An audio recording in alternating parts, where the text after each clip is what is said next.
¿Conoce usted la diferencia entre un alimento transgénico y uno mejorado genéticamente? ¿Quiere saber qué es lo que está comiendo? ¿Cómo se procesan muchos de los productos que usted ingiere a diario?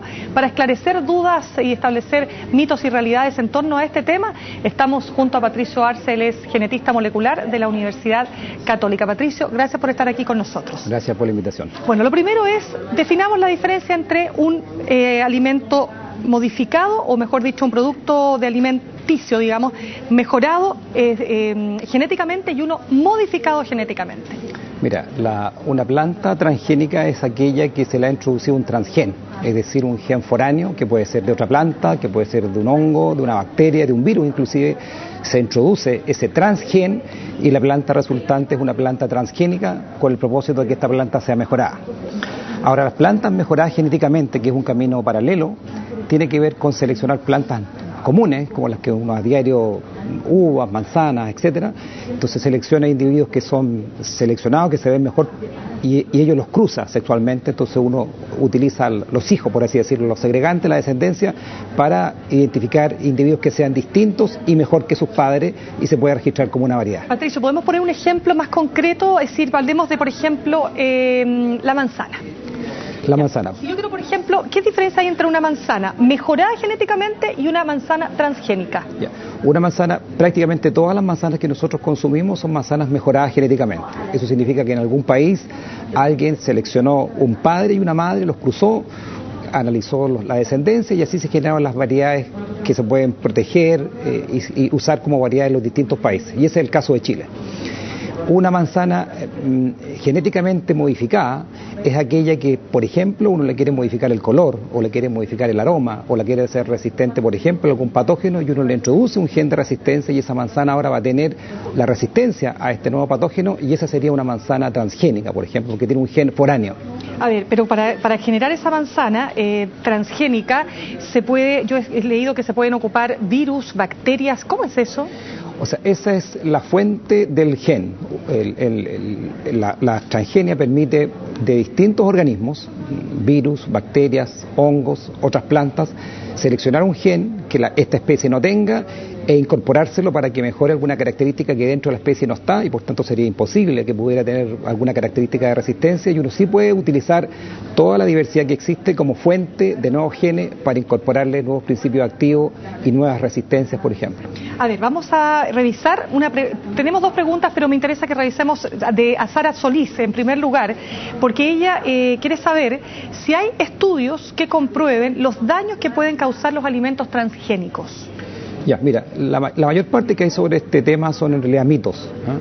Hoy día en el mundo no existen plantas transgénicas que se estén usando de manera comercial que esté demostrado que ha generado algún daño para alguna persona o para algún animal que lo haya consumido. La soya, que se usa en Argentina, transgénicamente. Mira, no solo en Argentina, hoy día el 50% de la soya del mundo se utiliza en alimentos y el 77% de la soya del mundo es transgénica, o sea, prácticamente casi todo lo que hay en soya en el mundo es proveniente de soya transgénica. Y por tanto, y esto está ocurriendo desde hace muchos años, o sea que el mundo está consumiendo derivados de soya transgénica hace mucho tiempo, y hasta la fecha en ninguna parte se ha reportado un daño comprobado de que producto de ese consumo se haya visto un daño comprobable en alguna persona o en algún animal. A ver, tanto la FAO como la Organización Mundial de la Salud dicen que es cierto, no se ha podido demostrar que hay daño al medio ambiente o daños a la salud de forma constante, quiero decir, pero eso no significa que no genere daño, o que estos productos no puedan llevar quizás eventualmente a un daño en la salud. Lo mismo dice la OMS respecto de que no se pueden hacer afirmaciones generales, que hay que ver producto por producto. Ahora, cuando se deja abierta la puerta, la posibilidad de que pudiera haber un daño en la salud, ¿en qué se está basando? Mira, yo creo que se basa en el temor, básicamente. Porque esto yo creo que no solamente hay que referirlo a una planta transgénica, sino a cualquier planta. Cuando alguien genera una variedad no transgénica, eventualmente esa planta generada también podría generar un daño. ¿Pero cuál podría ser el daño? Lo importante es diferenciar que el daño potencial que pudiera generar una planta transgénica no sea superior al daño de una planta convencional, ¿te das cuenta? Entonces, los peligros que puede tener una planta transgénica y algunas cosas que se hablan es problema de la biodiversidad. O sea, tan idéntica una planta transgénica a una no transgénica que eventualmente se podrían cruzar, ponte tú, un tomate transgénico con un tomate no transgénico, y de esa manera tener descendencia transgénica. Claro, pero es que antes de entrar a ese punto, porque también lo quiero tocar, hablemos primero de la salud de las personas, antes de que cómo contamina a una planta transgénica a una no transgénica.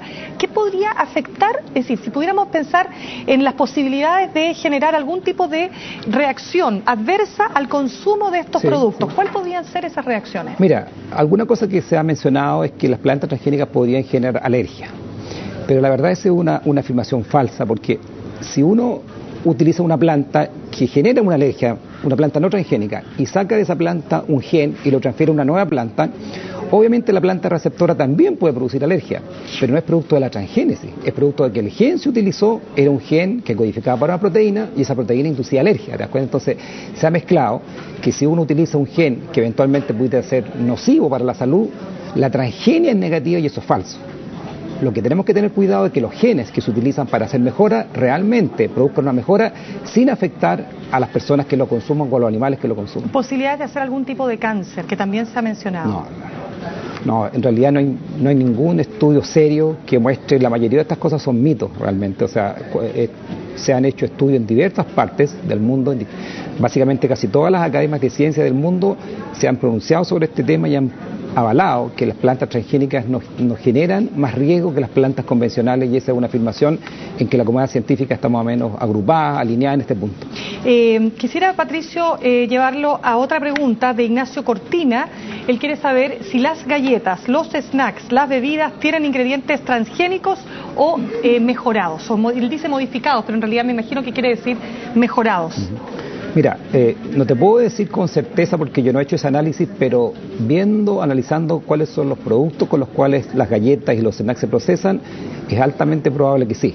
Porque, por ejemplo, nosotros recibimos muchos derivados de Argentina, y en Argentina hay una gran cantidad de cultivos transgénicos, y por tanto los derivados de soya, los derivados de maíz, que llegan aquí a Chile como aceites, como margarina, como harinas, pues con seguridad son derivados de plantas transgénicas y por tanto se deben estar empleando en la alimentación de animales y también en la alimentación humana.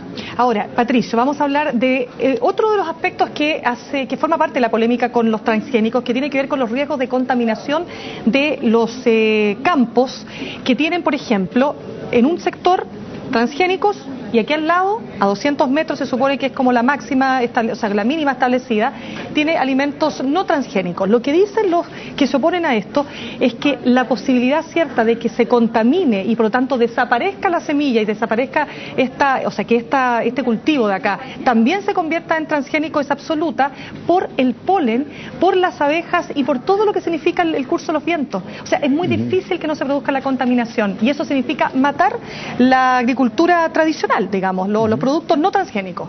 ¿Usted qué piensa sobre eso? Mira, eso es lo que técnicamente se llama coexistencia, es decir, que puedan cohabitar en un mismo lugar una planta transgénica con una planta no transgénica. Ahora, si las dos plantas son de la misma especie, ciertamente la probabilidad de que haya cruzamiento, como usted menciona, es real. Y por consiguiente sí, habría que tomar medidas de aislamiento, de que una planta transgénica no esté en el lugar en donde la planta de la misma especie esté. Pueden haber barreras biológicas, pueden haber barreras temporales, pueden haber problemas de autoincompatibilidad de reproducción, que la floración de una planta se dé en distinto tiempo que la floración de la otra. O sea, hay manera como esos riesgos se pueden mitigar. Entonces, yo creo que en este punto hay que ser bien cuidadoso, porque es efectivo que una planta transgénica podría polinizar una no transgénica y la descendencia es transgénica, pero con haber dicho eso también tengo que comentar que hay maneras de mitigar, y ciertamente no sería recomendable que ambas especies o ambas plantas de la misma especie cohabitaran en el mismo lugar. Ahora, vamos a las cosas positivas que tienen los transgénicos. ¿Cuáles son los aspectos, digamos, que habría que destacar? Porque dicen son más resistentes a las pestes, por ejemplo, o a las infecciones, se puede decir, ¿no es cierto? Sí. Producto de determinados virus o bacterias. Bueno, ¿cuál es usted diría, la principal ventaja que tienen los productos transgénicos? Mira, los beneficios que tienen las plantas transgénicas son varios. Por un lado, tiene que ver con el uso de pesticidas. Hoy día existen plantas transgénicas que son resistentes a insectos, y esas plantas que son resistentes a insectos producen su propio insecticida. Por consiguiente, esa planta va a requerir menores aplicaciones de pesticidas que las plantas transgénicas, y eso ya está demostrado. O sea, de 7 a 8 aplicaciones que requiere un frutal para llegar a ser consumido, estas plantas pueden requerir 1 y algunas ninguno. Entonces, si uno llega a consumir un tomate transgénico resistente a insectos y un tomate convencional, ciertamente el tomate transgénico resistente a insectos va a tener mucho menos pesticidas y por tanto va a ser mucho menos dañino para la salud que el convencional que consumimos a todos a diario. Pero por ejemplo. El hecho de que produzca, en este caso el tomate, su propio pesticida, ¿no también no puede eso afectar también la salud de la persona que lo consume? No, porque ya está bien demostrado qué tipo de mecanismo, es un poquito técnico explicarlo acá, pero ya está demostrado que tiene que ser específico contra el insecto vector y no contra otro tipo de animales, contra mamíferos, eso está bastante bien documentado. Otro hecho que se ha demostrado y que ha sido muy beneficioso es lo que se llama el arroz dorado. En Asia y en parte de África, que se alimentan básicamente de arroz, 300.000 niños al año sufren de ceguera porque como se alimentan solamente de arroz no tienen otros principios activos que llevan a la producción de vitamina A, que es el precursor de la visión, y por eso son ciegos. Entonces se ha hecho lo que se llama el arroz dorado, y este arroz dorado es un arroz, para decirlo en palabras sencillas, tipo zanahoria. Tiene los carotenos que le dan ese color y esos principios que son precursores de vitamina, y por tanto al alimentarse de ese arroz dorado respecto del arroz convencional se pueden corregir los problemas de ceguera del mundo, que es algo muy importante para el futuro. Y quiero comentar otro hecho que es muy relevante, que tiene que ver con el crecimiento poblacional, que es un tema no menor. Nosotros hoy día, en el año 2010, somos 6.000 millones de habitantes. Para el 2050, cuando los niños que nacen ahora, cuando tengan 39 años, vamos a ser 9 billones de habitantes. Va a ser toda la población de América unida que ha crecido.